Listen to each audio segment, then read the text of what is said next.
công ty HU đi cùng với bạn. Con máy này là công ty mình đã giao khoảng 2 mình lắp đặt thêm bộ giải nhiệt cho.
Đang ở công ty HU đi cùng với bạn Thành. Đây mình đang con máy này là công ty mình đã giao khoảng 2 tháng rồi. Hôm nay mình sẽ xuống mình lắp đặt thêm bộ giải nhiệt cho lửa cưa. Ở đây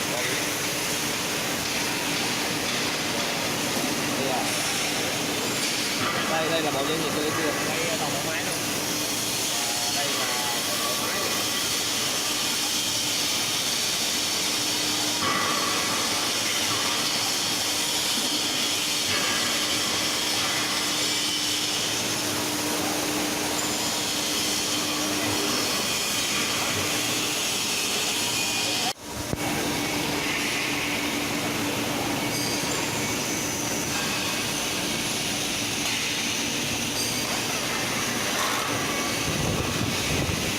Wow, mát quá.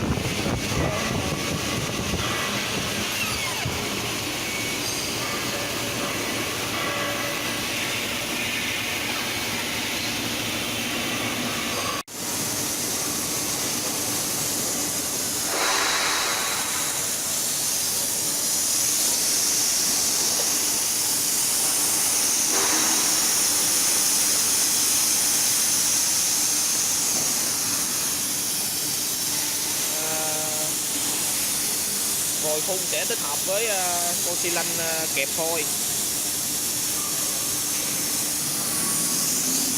Đây.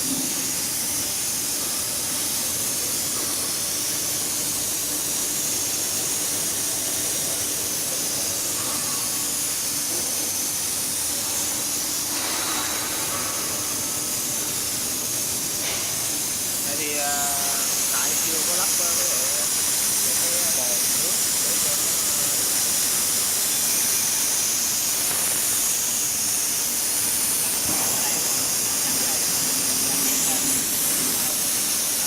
Thiết kế một cái gạt te trắng dưới này để cho nước nó hạn chế văng về cái motor phía bên kia.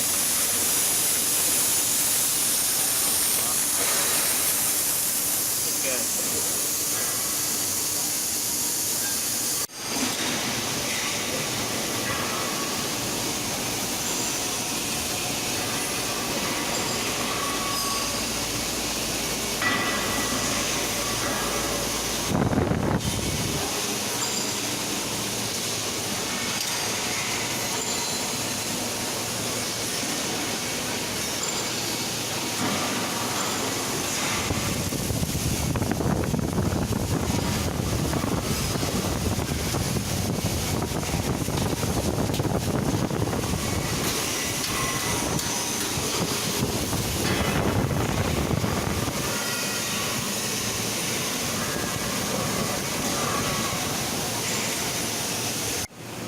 Ok, là mình đã lắp xong cái bơm rồi.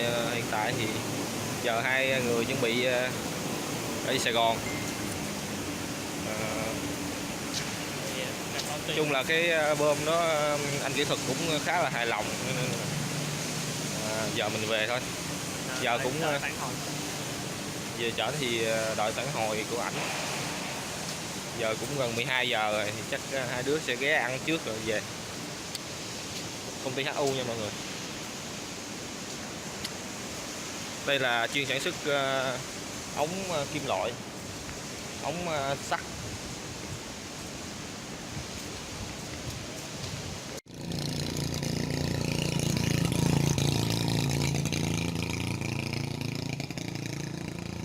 Quá nắng luôn. Mình đi ô tô không được cho nên là mình phải bắt buộc phải đi xe máy nha mọi người. Chiếc xe của mình biển số 63 nha. Hello mọi người, đang nằm nghỉ trưa đây, mệt quá đi, trời nắng quá.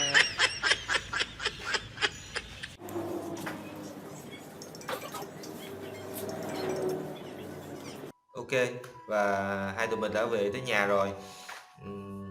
Hiện tại là cũng là 7 giờ rồi và mình đã hoàn thành xong công việc dưới công ty HU á, dưới Bình Dương.